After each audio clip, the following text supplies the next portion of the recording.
alors, je vais parler à la fois d'une de démarche diagnostique et prise en charge des neutropénies. Je pense qu'aux Antilles, les neutropénies ne sont pas un phénomène rare. On va parler des neutropénies congénitales qui le sont, mais le diagnostic d'une neutropénie, je pense qu'il appartient à pratiquement une pratique courante, à la fois côté pédiatrie et côté médecine interne, médecine de l'adulte et peut-être même médecine générale. Alors, pour diviser mon topo, je l'ai divisé en 3 parties. Une partie sur comprendre. Qu'est-ce qu'on doit faire, le minimum de connaissances qu'on doit avoir sur la neutropénie. Une deuxième partie, faire un diagnostic. Et une troisième partie, thérapeutique, vie quotidienne. Alors, comprendre. Et merci, voilà. Donc, la première chose, c'est de rappeler que c'est une affaire de chiffres. Il faut un peu aimer les maths pour parler des neutropénies. On parle de neutropénie s'il y a un nombre de neutrophiles qui est inférieur à 1500. On dit que cette neutropénie est profonde si elle est à moins de 500. On dit qu'elle est sévère si elle s'associe à des symptômes. Tout ça, c'est des définitions. On peut dire que parfois, certains disent qu'elle est sévère si elle est à moins de 500, mais disons, pour essayer d'être exact, moins de 500 me semble... Ah, il y a un petit problème de vision de... non, On te voit, hein. Ah, d'accord, ce que j'ai vu dans le message, d'accord. On te Donc, on dit reçoit, oui. on va dire, pour faire simplifier, sévère, Ouais. c'est une association à des phénomènes cliniques, et profonde, c'est une profondeur de chiffre, quoi, un chiffre bas. Avec une seule exception, pratiquement la première semaine de vie, et la période néonatale est très particulière, et on parle de neutropénie si les neutrophiles sont inférieurs à 2000. On parle de chronicité si on la retrouve sur plus de 3 mois, et bien sûr, toutes les neutropénies chroniques ne sont pas congénitales. Alors, le premier point, et ça touche un petit peu au diagnostic, mais ça touche à l'épidémio, c'est une affaire de chiffres, mais en population. Alors, le point suivant.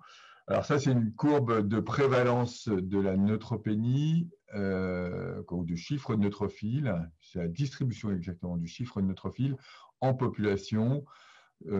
C'est une étude américaine. Il y a une étude française qui a été menée par l'équipe de Caen. Le point remarquable, c'est que si on prend le chiffre de neutrophile, qui est donc neutropénie, c'est moins de 1500, c'est cette barre-là. On voit que chez les personnes dites à peau blanche ou les Mexicains américains, les hispanos, la proportion de neutropénie, c'est l'air sous la courbe, c'est de l'ordre de 1%. Pour les personnes à peau noire, c'est de l'ordre de 7-8% de personnes qui sont neutropéniques en population à un temps T. Diapositive suivante. Donc, j'ai mis ce seuil. Donc, clairement, en termes de neutropénie, le nombre de personnes neutropéniques à moins de 1500 varie énormément selon l'origine géographique de la population donnée, et en particulier la proportion de personnes à peau noire et donc d'origine africaine. C'est variable aussi en fonction de l'âge, et l'âge de la vie où la proportion de neutropéniques est énormément plus élevée, c'est l'enfance. Et c'est la toute petite enfance. Avant l'âge de 2 ans, on a jusqu'à 20% de neutropénie chez les enfants à peau noire. Donc, ça, c'est 2 paramètres importants. L'origine géographique, au sens large, parce que je pense que les Antillais, je ne sais pas s'ils se vivent comme d'origine géographique africaine ou s'ils se vivent comme origine géographique antillais. C'est vous qui allez pouvoir me dire. Mais en tout cas, l'origine africaine lointaine entraîne un risque ou en tout cas une neutropénie plus fréquente. Diapositive suivante.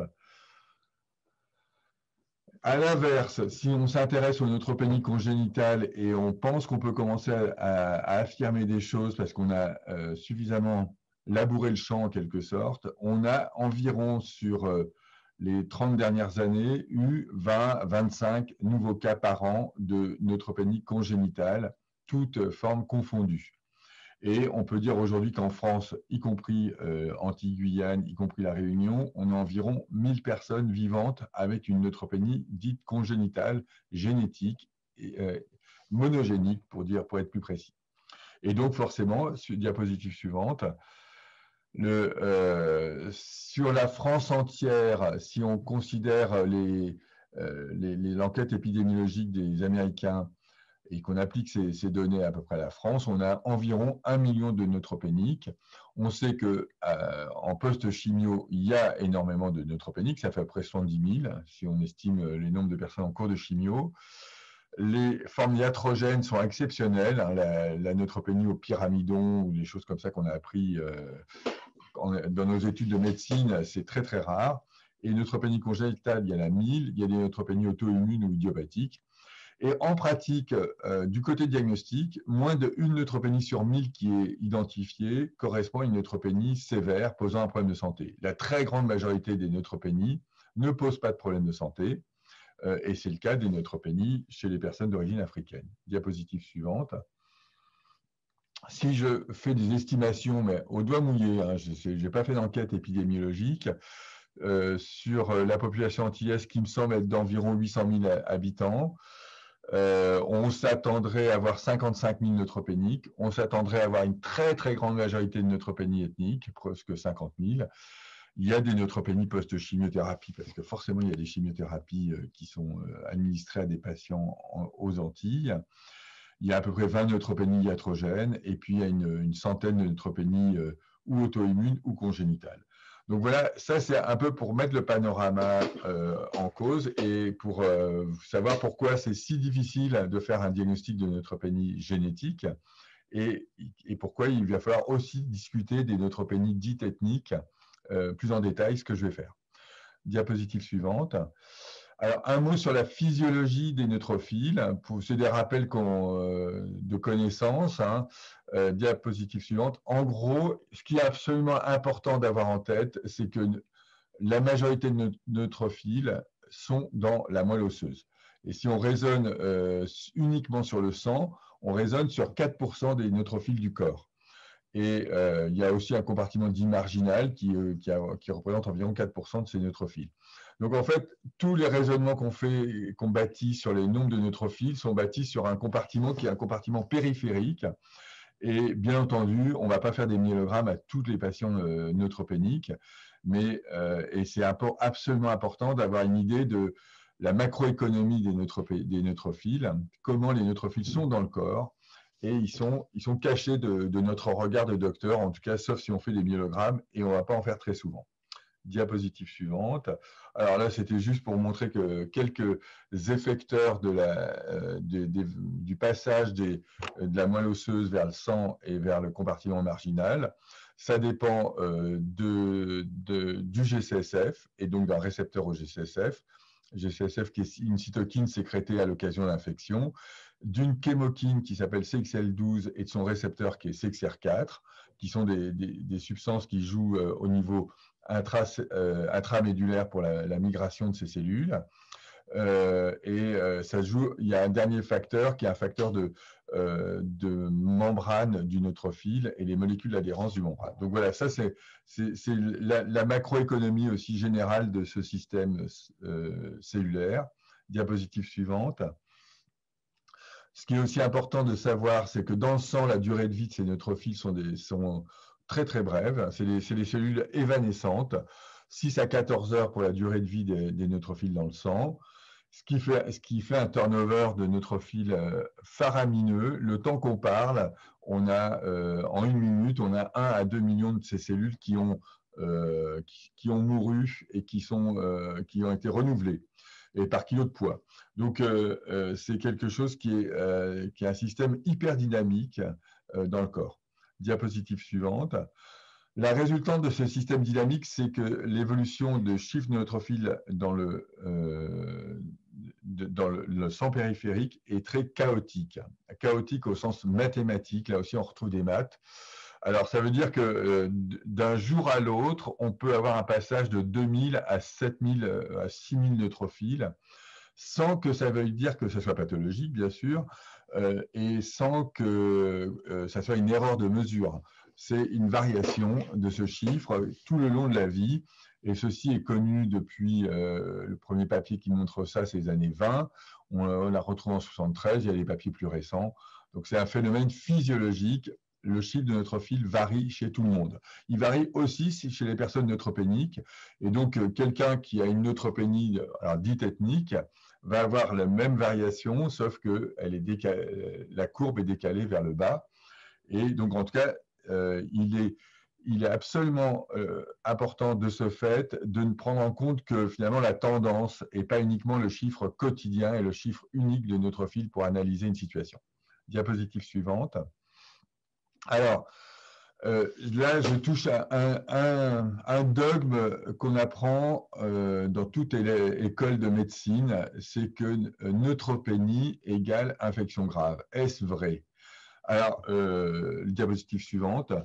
Bon, voilà, ça, c'est notre mot d'ordre. C'est comme ça qu'on a appris bébé docteur. Et presque, on a appris la conséquence de ceci, c'est que une fièvre qui survient chez un neutropénique doit être hospitalisée, doit être traitée par antibiothérapie polyvalente. Le modèle pour justifier ça, c'est la neutropénie post-chimiothérapie. Est-ce vrai dans tous les autres cas? Diapositive suivante.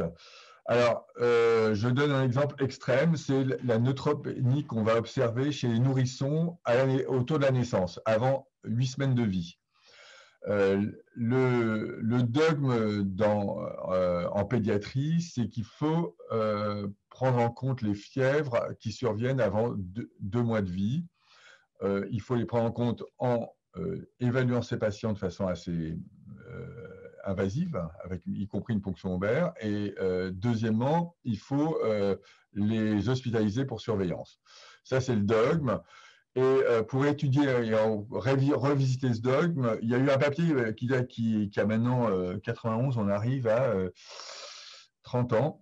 Diapositive suivante. Les chiffres sont finalement très simples, parce qu'ils ont étudié 1000 nouveau-nés entre la naissance et 8 semaines, vus pour une fièvre aux urgences. Ils leur font numération, PL, CBU, hémoculture. Ils recherchent les infections bactériennes. Et ils regardent, est-ce que les neutropénies qu'ils peuvent observer chez les nourrissons sont liées à des infections bactériennes sévères. Et bien, diapositive suivante. Alors, la première chose qu'ils observent, c'est quand même sur 1000 nourrissons, 80 ont eu une infection bactérienne. Donc, le dogme de prendre en compte la fièvre chez les nourrissons est quand même justifié par ces 8% d'infections bactériennes graves chez les nourrissons. Mais la surprise, diapositive suivante, c'est de dire qu'en fait, sur les 1000 nourrissons, il y avait 70 qui étaient neutropéniques. Diapositive suivante. Et que la proportion d'infections graves, elle était plus basse chez les neutropéniques que chez les non-neutropéniques. C'est-à-dire que c'est complètement l'inverse de ce qu'on serait attendu. Les nourrissons neutropéniques avaient moins de risques d'avoir une infection bactérienne que les nourrissons non neutropéniques. Et donc le dogme, là aussi, il s'écroule un peu. En tout cas, ce n'est pas si simple que ça. La neutropénie n'apparaît pas comme un facteur de risque de l'infection bactérienne. Diapositive suivante. Donc, cet exemple, et je pourrais en citer plein d'autres, cet exemple sur les nourrissons qui sont a priori à un âge de la vie très fragile, montre que la neutropénie n'est pas aussi simple n'est pas un facteur de risque aussi simple qu'on peut imaginer d'une infection grave. Diapositive suivante. En revanche, les personnes qui ont des neutropénies génétiques congénitales, et on prend le cas extrême, l'exemple typique, c'est la neutropénie Elan, peuvent avoir des infections bactériennes sévères. Et ce qui est absolument important d'un point de vue clinique et d'un point de vue message pour tout médecin qui prend en charge ce type de patients, c'est de bien retenir que les infections en question sont des infections qui ont une sémiologie massive, évidente. Ce n'est pas de la microsémiologie, ce n'est pas le rhume. On parle de quelque chose qui est dramatique d'emblée. Cette patiente, qui est une patiente Elan, qui était sous GCSF, à J1, elle a eu une piqûre d'insecte. À J2, elle a une cellulite avec une nécrose centrale. Et cette nécrose va être soigner, parce qu'en fait, on a des moyens de soigner ce type de situation avec antibiothérapie et GCSF à forte dose, mais les conséquences ont été localement dramatiques, sur le plan général modeste, parce qu'on a des médicaments et des approches thérapeutiques qui compensent ce déficit, mais en tout cas, on peut dire que on ne passe pas à côté d'un tableau comme ça. Si vous déshabillez la personne, vous verrez qu'il y a un vrai problème et ce n'est pas de la microsémiologie. Diapositive suivante. C'est la même chose sur une lésion périanale.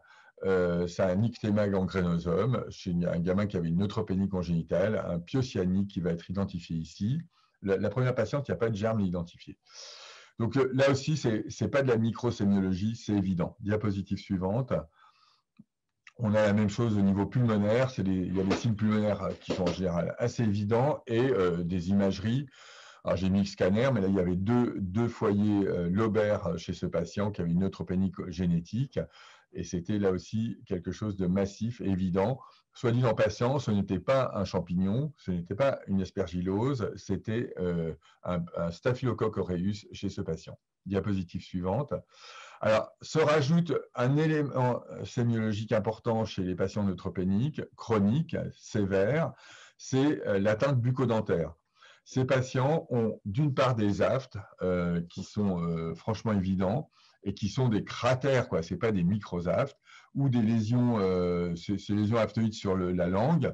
Et puis, ils ont de façon associée une atteinte du parodonte qui peut être soit inflammatoire, soit hypertrophique, et en tout cas qui est largement pathologique.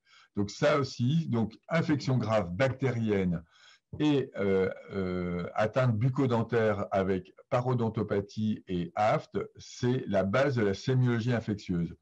Les patients qui ont des neutropénies génétiques les plus sévères n'ont pas de risque viral particulier. Par exemple, les varicelles ne sont pas plus agressives chez ces patients que chez d'autres patients, et de même les autres infections, les infections communes de l'enfant, ou l'infection disons, par exemple, le Covid, pour parler d'un sujet d'actualité, n'a pas eu de conséquences particulières chez les patients neutropéniques. On a vu maintenant une quarantaine de patients qui ont des neutropénies génétiques. Aucun n'a fait de forme grave de Covid.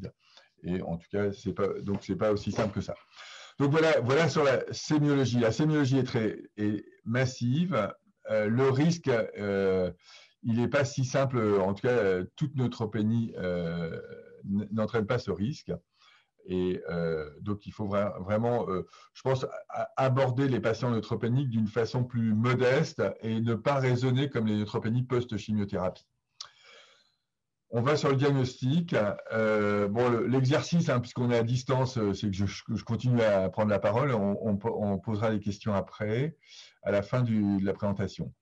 Les étiologies d'une neutropénie. Bon, bien entendu, il y a de nombreuses causes possibles de neutropénie chronique et globalement, la prise en charge de ces patients est très variable selon l'étiologie qu'on va identifier. Schématiquement, il y en a deux grandes causes. Il y a une cause génétique qui sont constitutionnelles depuis le premier jour de la vie et des causes acquises qui sont en général chroniques mais qui arrivent à un temps donné dans la vie de la personne. Les causes génétiques, je dirais qu'il y en a deux grandes causes. Il y a les causes multigéniques et on verra la neutropénie, un mot sur la neutropénie ethnique, dite ethnique. Et puis les causes monogéniques, mais les neutropénies héritées, héréditaires. Là, il y a des allèles très rares, une pénétrance forte, c'est les neutropénies congénitales. Je les décrirai parce que c'est important de les connaître, mais c'est des exceptions d'exceptions. Je dirais quand même largement plusieurs mots sur la neutropénie ethnique parce que je pense que c'est votre quotidien et c'est important d'avoir un peu une idée de qu'est-ce qu'on sait aujourd'hui. On sait quand même pas mal de choses. Un mot sur les neutropénies, alors pas tellement médicamenteuses, je n'ai pas parlé des neutropénies post-chimio, mais sur les maladies, les neutropénies auto-immunes qui sont un peu plus communes. Et puis, on pourra dire un mot sur la neutropénie idiopathique de l'adulte qui ressemble beaucoup à la neutropénie auto-immune primitive du nourrisson. Alors, diapositive suivante. La neutropénie ethnique. Alors, elle a été décrite par les Américains en 1941 dans un papier, Leucopenia in Negro Workman. Donc voilà, c'était ça le premier papier qui décrit ce phénomène. Diapositive suivante. Ce qu'on peut dire, c'est qu'en gros, donc, 8 à 12% des sujets d'origine africaine présentent une neutropénie modérée. Mais c'est trouvé dans d'autres populations, 1 à 3% chez les Caucasiens. Il y a quelques tribus arabes qui sont concernées, il y a des Crétois. On peut dire que c'est une forme de neutropénie congénitale parce qu'elle va accompagner la personne toute sa vie, mais elle est complètement bénigne. La définition, elle reste très empirique et elle est basée sur des critères essentiellement cliniques. C'est une neutropénie qui n'est associée pratiquement, qui n'est jamais associée à des infections graves ou alors de façon exceptionnelle. Si un myélogramme est fait, on ne le recommande pas chez tous les patients, il est complètement normal. Et puis, il y a eu des discussions sur problème de est-ce que cette neutropénie était liée à un défaut de mobilisation des granules normaux, un problème de margination des neutrophiles, c'est ce qui a été dit longtemps, ou à des stocks diminués. Alors, diapositive suivante. Alors, est-ce que Amélie ou qui a la main? Ah, oui, juste un mot, c'est ça un peu fun, mais ça a été quand même une étude assez intéressante à commenter. C'est une vieille étude à l'année 2000. On a regardé des marathoniens qui étaient d'origine africaine, des marathoniens d'origine caucasienne. Ce qu'on peut dire, c'est que dans les deux cas, après un marathon, on mobilise ces cellules souches et ces cellules myéloïdes. On fait augmenter largement les neutrophiles qui sont en fin de course 12 000 chez les Caucasiens et 10 200 chez les Africains. Mais globalement, la mobilisation, elle est à peu près du même ordre que le taux de départ. C'est-à-dire qu'en fait, les Africains neutropéniques ne mobilisent pas plus leurs neutrophiles que les Caucasiens non neutropéniques. Donc en fait, on a considéré à travers cette étude, et il y a beaucoup d'autres paramètres qui ont été étudiés, qu'il n'y avait pas de problème de margination. Les personnes africaines neutropéniques mobilisent leurs cellules, mais ils ont probablement une fabrication un tout petit peu diminuée, ce qui pose le problème, je ne sais pas, en tout cas suggère qu'on n'a pas forcément besoin d'avoir autant de neutrophiles que les valeurs normales usuelles. Probablement, je pense qu'on vit normalement avec 30% en moins de neutrophiles. Donc ça, c'était l'aspect de margination. Ce qui est vraiment moderne et ce qui est clair et net, c'est la diapositive suivante sur Dufy. Il existe alors un lien très net entre la neutropénie dite chez les personnes africaines et un groupe sanguin qui est le groupe Dufy. Alors, c'est juste un tout petit peu je pense qu'il y a des personnes peut-être de banque du sang qui sont ici, ou sinon il y a les cliniciens, mais en tout cas, côté clinicien, ce qui est un peu confusionnant, c'est que le Dufy s'appelle de trois façons. Soit c'est le CD234, bon, ça c'est quand même pas une façon très usuelle, mais il s'appelle aussi le DARC, Dufy Antigen Receptor for Chemokine, ou ACKR1, Atypical Chemokine Receptor 1. Et c'est la même chose. Donc on parle de la même chose. Moi, je vais rester avec le nom Dufy. C'est une partie du phénotype érythrocytaire étendu. C'est composé de deux allèles qui sont A, B, qui peuvent être positifs ou négatifs, en quelque sorte, ou présents ou absents. Et disons, le phénotype Dufy qui est présent chez les Africains, de façon relativement importante, c'est le phénotype Dufy-Aneg-Beneg. Et en termes de génotype, c'est RS 281 47 78. Donc voilà, ce génotype-là est associé d'une part, diapositive suivante, à une origine africaine, et ça c'est une carte mondiale, c'est une distribution très particulière, et c'est une distribution qui tient d'un élément, et je pense que c'est l'adaptation de l'être humain à la proximité au plasmodium, puisqu'en fait le Dufyneg protège du plasmodium vivax, qui pratiquement ne peut pas rentrer dans l'érythrocyte s'il y a du Dufyneg. Et donc, ça explique qu'on retrouve ce Dufy négatif dans cette zone africaine et que par contre, à l'extérieur de l'Afrique, c'est beaucoup plus exceptionnel. L'histoire a été quand même en partie démêlée parce qu'il y a eu des travaux sur, donc ça ne s'est pas appelé Dufy, ça s'est appelé ACR1, où on a montré que ce récepteur de chemokine était régulé, en fait, jouait un rôle majeur sur la mobilisation des cellules myéloïdes. Et donc, à la fois, il y a un versant hématopoïèse et un versant myélopoïèse qui sont liés par ce récepteur. Je ne détaille pas plus parce que ça va nous amener trop loin. On va diapositive suivante. Alors, le seul problème, c'est que si votre population, et par exemple, si vous avez des patients d'origine africaine qui sont tous Dufyneg, ben, ils ne sont pas tous neutropéniques. Et donc, c'est pour ça que cette allèle Dufy, ou cette distribution allélique, elle est particulière, elle est très, très globalement liée à la neutropénie. On dit que si on compare des caucasiens et des non-caucasiens sur Dufy et neutropénique, les deux sont liés. Mais par contre, au sein d'une population d'origine africaine Dufy négatif, eh bien, à peine 20% sont neutropéniques. Et donc, on cherche forcément d'autres facteurs qui expliquent la neutropénie, qu'on n'a pas trouvé à ce jour, en dépit de nombreuses études avec des GWAS et des approches génétiques très larges.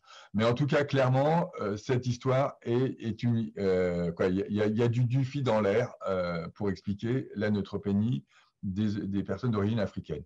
Alors maintenant, si on retourne sur la clinique, diapositive suivante. Alors, sur la clinique, il y a une première chose, c'est qu'il y a une interrogation sur le terme neutropénie ethnique. De quelle ethnie on parle parce qu'en fait, on retrouve cette neutropénie bénigne chez des personnes d'origine arabe, chez des personnes crétois, et puis chez des Suédois, des Français de souche, entre guillemets. Je ne sais pas si ça veut dire quelque chose, mais en tout cas, c'est quelque chose qui est universel. La seule chose qui n'est pas universelle, c'est la fréquence de la neutropénie. Et donc, le problème, c'est peut-être de changer le nom de cette neutropénie ethnique en neutropénie chronique bénigne pour bien témoigner que ce n'est pas quelque chose de particulier à une origine africaine, mais qui est quelque chose d'universel, même si, pour des raisons d'adaptation à un climat et il y a une confrontation au plasmodium, cette neutropénie est plus fréquente en Afrique.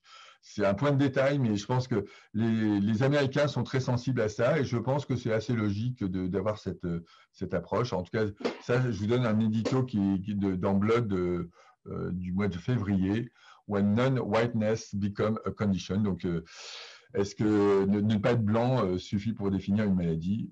C'est effectivement un sujet. Mais en termes médicaux, au-delà de cette question de terminologie, la question diapositive suivante, le point clé, c'est de dire que la neutropénie clinique, c'est médicalement parlant une source d'excès de bilan. On en fait trop pour explorer ces patients. C'est un excès de précaution. Et là, le moment où on le voit le plus, c'est le moment où on a besoin de faire donner des médicaments qui rendent neutropéniques, par exemple les chimiothérapies ou les immunothérapies chez les personnes d'origine africaine qui sont neutropéniques. Et ça, alors, en France, on n'a pas de statistiques ethniques, entre guillemets, mais on a clairement ce type de statistiques aux États-Unis et ça montre que une bonne partie de la différence de survie observée après cancer dépend de la couleur de la peau aux USA, et pas que pour des raisons sociales, mais aussi pour des raisons médicales. Et la raison médicale principale, c'est qu'on sous-traite des personnes neutropéniques du fait de cette neutropénie. Et ceci est à tort, parce qu'en fait, ces patients supportent tout à fait normalement les chimiothérapies. Donc voilà, ça c'est pour fermer le sujet de neutropénie ethnique, mais je pense que pour beaucoup d'entre vous, c'est un sujet qui doit être assez quotidien. Alors maintenant, on va enchaîner sur les autres neutropénies. Un mot sur la neutropénie auto-immune du nourrisson, parce que c'est aussi une entité très, très bien définie cliniquement, en quelque sorte. C'est une neutropénie très profonde, à moins de 100, qui survient entre l'âge de 3 mois et l'âge de 12 mois, c'est l'âge de diagnostic le plus fréquent, qui est en rapport avec la présence d'une auto-immunité contre la membrane des neutrophiles, donc pas contre le cytoplasme, c'est pas contre les ANCA, c'est contre la membrane des neutrophiles. Et cette neutropénie est peut-être parfois découverte devant une infection sévère, mais le plus souvent de façon fortuite. Si on fait un myélogramme, et on ne le fait pas toujours, on voit une moelle riche avec un aspect dit de neutrophagocytose. Je vous montrerai une photo. Et ce qui est absolument important, c'est que ça récupère spontanément, que la prise en charge peut être très diverse, mais on a plutôt intérêt aussi d'être très modeste dans notre approche thérapeutique, car en dehors de l'épisode inaugural, un peu de Bactrim, ou des fois rien, ou des fois le temps suffit pour améliorer les choses. Il y a cependant quelques formes un peu agressives ou en quelque sorte associées à des infections de neutropénie auto-immune. Ce qui est absolument remarquable, c'est que cette neutropénie auto-immune n'est associée à aucune autre pathologie auto-immune. Et donc, elle apparaît un peu isolée. Et on pourrait dire que c'est un peu comme le purpura thrombopénique idiopathique de côté myéloïde. En tout cas, ce n'est pas une pathologie très sévère, mais sauf en dehors de la profondeur de la neutropénie. Diapositive suivante. Donc voilà, là, simplement, je vous ai mis le même schéma qu'au départ. Ce qui se passe, c'est dans le sang. Il n'y a pas beaucoup de neutrophiles dans le sang, mais par contre, le compartiment de réserve médulaire est pratiquement normal, ce qui explique que ces enfants, s'ils rencontrent une infection, même virale, immobilisent ces cellules qui vont disparaître 8 heures après, mais temporairement, ils sont capables de mobiliser ces cellules et de les adresser là où il faut. Diapositive suivante. Oui, c'est pour rappeler les tests immunologiques, donc GAT, la granuloagglutination, l'immunofluorescence et le MAIGA, qui est la façon d'identifier la cible antigénique. Et un mot sur le myélogramme, je crois que c'est la diapo suivante. Voilà, c'est des aspects de macrophagocytose, c'est-à-dire qu'en fait, vous avez un macrophage qui digère plusieurs neutrophiles. Et si, par exemple, vous faites un myélogramme parce que vous avez des doutes, et parce que vous n'avez peut-être pas le temps d'attendre les anticorps antineutrophiles, vous pouvez attendre ce type d'image. Diapositive suivante. Alors, les neutropénies congénitales, là aussi, je pense que c'est très clair que c'est le sujet le plus compliqué, mais presque, je n'ai pas envie de le développer en détail. Parce que je vous dis, sur peut-être l'ensemble des Antilles, il y a une vingtaine de personnes concernées, donc c'est un sujet très confidentiel, et que la démarche, elle est une démarche d'abord de diagnostic, et pour ça, je veux dire, forcément, avec 20 personnes vivantes aux Antilles l'approche diagnostique, elle va être exceptionnelle et on ne peut pas demander à tout le monde de connaître tout en médecine. Par contre, il faut avoir l'œil sur un complexe de problèmes et ces complexes de problèmes sont de 3 ordres. Infections, des infections graves, comme je vous ai montré sur les photos de ces infections, dysmorphie, et je vais en rappeler certaines, et puis présence de leucémie, parce que ces patients ont un risque de transformation leucémique. Alors, à ce jour, on est à 22, peut-être 28 gènes connus. Il y en a, je dirais, tous les ans, on en trouve 2-3 nouveaux. On va avoir le tour de la question bientôt, mais en tout cas, le nombre de gènes est très important par rapport au nombre de malades. On a des familles qui sont des gènes impliqués dans ces neutropénies qui comportent une famille en France ou 2 familles. Il y en a les plus fréquents, ça comporte 150 patients sur toute la France. Et donc, c'est, je crois, absolument impossible en dehors d'une passion pour ce sujet. C'est impossible de se rappeler de tous ces diagnostics. Alors, un mot sur la démarche diagnostique qu'on a aujourd'hui. Bon, voilà, j'ai mis un papier qu'on a signé il y a 2 ans ou 3 ans. Diapositive suivante. Alors, oui, je pense que le point clé, c'est comment on va penser à ces diagnostics-là. Et donc, c'est une approche, on pourrait dire quand il faut faire un diagnostic génétique et donc quand il faut faire envoyer de l'ADN pour faire un diagnostic génétique de ces neutropénies. Alors, c'est une question qui nous taraudait depuis longtemps et on a publié ce travail qui est un travail fait avec Naïm, qui était un interne dans le service. Comment différencier les neutropénies congénitales et les neutropénies non congénitales, juste pratiquement au téléphone ou à l'examen, avec un examen clinique standard, sans examen complémentaire, c'est-à-dire sans myélogramme, et bien entendu sans test génétique. Alors, un mot sur cette étude, diapositive suivante.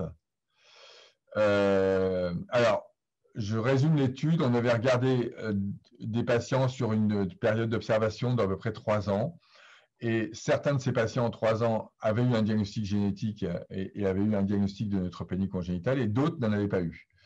Et on avait regardé qu'est-ce qui avait compté pour finalement aboutir au diagnostic de neutropénie congénitale. Ce qui avait compté, c'est l'âge au diagnostic, mais en négatif. C'est-à-dire que les neutropénies congénitales sévères, on les diagnostique avant 3 mois ou après 1 an. Parce qu'entre 3 et 1 an, entre 3 mois et 1 an, le gros du diagnostic, c'est les auto-immunes. Ce qui a compté, c'est les neutropénies, c'est les infections sévères, telles que je vous ai montré, ou les atteintes stomato. Ce qui compte, c'est la présence de comorbidités. Alors, je n'ai intentionnellement pas cité toutes les comorbidités, mais il y aurait des atteintes neurologiques, des atteintes digestives, des atteintes cardiaques, des atteintes cutanées. Et la présence d'une comorbidité à côté oriente vers ces diagnostics de neutropénie congénitale. On a aussi la présence d'anomalies sanguines mineures. Alors, les anomalies sanguines mineures, c'est par exemple une anémie modérée à 9,5 g, c'est par exemple 120 000 plaquettes. Et clairement, donc ça compte pour aller vers un diagnostic de neutropénie génétique. En revanche, la profondeur de la neutropénie n'était pas importante. Les neutropénies auto-immunes sont des neutropénies très profondes, mais pas du tout génétiques. Et puis, on a par exemple un tableau qui s'appelle Amadic-Fashman, où on a une neutropénie à 800 et qui est donc exactement dans les ranges des neutropénies dites ethniques, mais pas du tout, qui n'a pas les mêmes associations morbides et qui, donc, de ce fait, amène à faire des diagnostics de maladies génétiques. Alors, diapositive suivante. Voilà, donc ça a fait un score. Là, qui est un score qui va qui peut aller jusqu'à 18 s'il y a tous les signes, mais en général, il n'y a pas tout. Et en gros, un score à 0, c'est une neutropénie qui n'est pas génétique. Alors, par exemple, vous avez une neutropénie chez un ethnique, vous aurez 0 de consanguinité, 0 de pathologie associée, 0 d'infection profonde, 0 de gingivite et 0 pour l'atteinte hématologique mineure associée. Donc, enfin bref, ça peut vous aider d'avoir cette grille pour toutes sortes de diagnostics de maladies bénignes. En revanche, s'il y a des points qui s'affichent vers les formes génétiques, ben là, il faut y aller. Et alors, pour y aller, l'approche qu'on a aujourd'hui, diapositive suivante, c'est de dire, on va, à moins de 2, on ne fait pas de test génétique. Entre 2 et 6, on y va peut-être, ça se discute, on peut prendre du temps. Au-delà de 6, il y a une forte probabilité et on fait un test génétique qui est la diapositive suivante. Voilà, où là, le but, ça va être de trouver le gène malade. Diapositive suivante. Alors, au début, on avait une approche déductive, c'est-à-dire qu'on était très savant, on connaissait toutes les maladies et on avait le flair. Mais ça ne marche pas si bien que ça, en fait. Après, on a une approche séquentielle, c'est-à-dire qu'on a une vingtaine de gènes. On commençait par le premier, qui est le pourpre, et puis après, on allait jusqu'au dernier, qui est le grisé, le rayé noir et blanc. Et donc, c'était long. L'approche actuelle, oui, bah, c'est ça. C'est-à-dire qu'on passe la herche dans le sang. Ça s'appelle le Targeted NGS, des captures de gènes. On a tous les gènes connus des neutropénies et ça enlève un peu de poésie dans l'approche diagnostique, mais ça permet d'aller assez vite et de checker d'un coup tous les gènes connus. Et éventuellement, même, on peut aller plus loin s'il reste du matériel génétique. C'est beaucoup plus efficient. Voilà. Alors ça, je ne vais pas plus loin sur le diagnostic de chaque neutropénie congénitale parce que c'est trop fastidieux et on va s'y perdre. Un mot sur la prise en charge des neutropénies chroniques. Alors, avec trois items principaux, la vie quotidienne, la gestion des épisodes infectieux et la prophylaxie des infections. Le point suivant, vie quotidienne.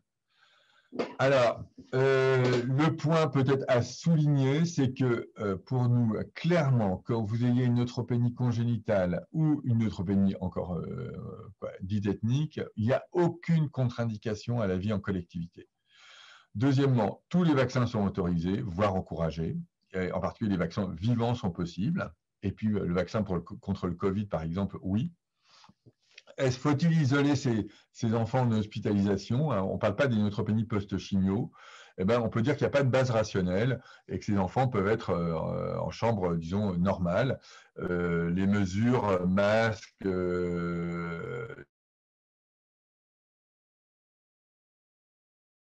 les masques qui s'appliquent pour le Covid, mais pas dans la neutropénie de ce type-là. Pas sensible aux infections virales. On fait des infections graves chez ces patients coréus, par exemple, ou des gènes du tube digestif, mais rarement à partir de germes venant de l'environnement. Et puis,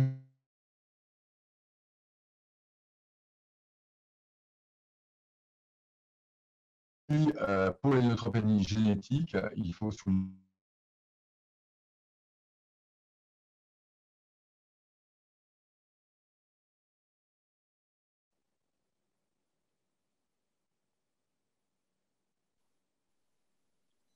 Georges, on a des difficultés à t'entendre, semble-t-il. Amélie. Alors, je vais enchaîner. Oui, ça revient. D'accord. Les épisodes aigus, alors là aussi, on encourage à avoir une approche raisonnée. Bon, si vous êtes jeune docteur, on ne vous en voudra pas d'hospitaliser systématiquement toute neutropénie, de mettre une antibiothérapie très polyvalente. Mais quand même, si on a un peu d'expérience, je pense qu'on peut partir de l'interrogatoire. Quand même, la famille connaît une partie de l'histoire de la maladie, en particulier si c'est une maladie génétique. De partir de l'examen clinique. Et 3, éventuellement de s'aider des examens simples. Alors, l'approche aiguë, elle est une approche de bon sens, dans le sens où on recommande d'examiner ses enfants ou d'examiner ses patients. Si l'état clinique n'est pas du tout inquiétant, il est possible de ne rien faire ou de surveiller ses patients. Si l'état clinique est bien sûr inquiétant, il faut traiter ces patients, les hospitaliser, mettre une antibiothérapie par voie veineuse, éventuellement du GCSF. Mais en gros, on part de la clinique avant de débuter et on n'hospitalise pas systématiquement ces patients avec une neutropénie chronique hors chimiothérapie. Alors, on va sur la prophylaxie de l'infection. Là aussi, le message, il est très, disons, proportionné. Ça peut être rien. Il y a des patients qu'on ne va pas proposer une antibiothérapie ni du GCSF systématiquement. En revanche, dès qu'ils commencent à faire des infections, et je pense que la deuxième, on propose une antibiothérapie. L'antibiothérapie qui est la plus fréquemment utilisée, c'est le Bactrim quotidien et à 30 mg kg jour. Mais on ne peut pas dire que ça soit validé en termes de evidence-based. Ça manque de... Bon, en tout cas, c'est une pratique. Le GCSF, il est à réserver pour des situations d'infection à répétition ou de gingivite chronique.